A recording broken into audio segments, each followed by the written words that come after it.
Welcome to my American History Notes Revised. I'm restudying American history and making notes and picking topics that I want to dig into deeper. And it's already worked. I had some people object to what I wrote about New Spain and Spain's colonial policy. And basically, Spanish speakers and and English speakers who came on and said it just wasn't true, wasn't fair, wasn't right. It was BS, as a matter of fact. And so these were what I had used were traditional historians and what they had said. That's what I had to go on. Um, but now I've learned some new things. I'm studying into it. I'm translating some books that are in Spanish that weren't translated to English, unfortunately. But fortunately, now with Kindle, I can translate pages into English and read them and study them. And I'll come back. I'll revisit New Spain. But I still am sticking to my position until I see the evidence and have had a chance to read it and study it. So that's the idea. If you don't agree with what I've said, let me know. And give me some citations. I got some great book ideas from these people that were objecting to my comments. So let's begin for today.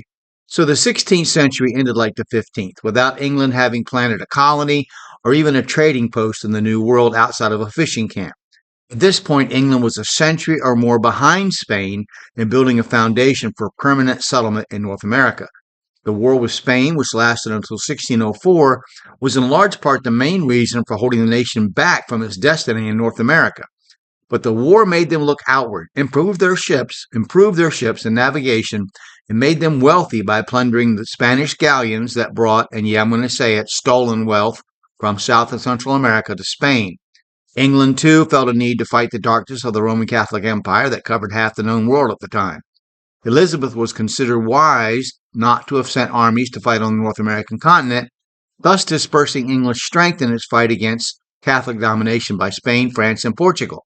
It was Elizabeth's, also called Gloriana, Elizabeth's undying and unwavering effort against Spain that put England in the position it was to rise to the top after her death. Spain would have been a more likely candidate for a domination of the world's seas and colonization of the New World. That country had the experience, the manpower, and the wealth to conquer the world. But I'm going to say this from a Bible believer's perspective. God in his providence had chosen the small island nation of England to spread his gospel through the many editions of the English Bible. For all the wickedness that the colonizing nations spread to the New World, from slavery to drunkenness, one good thing they brought with them was the Bible and an evangelical spirit to send its message to the inhabitants.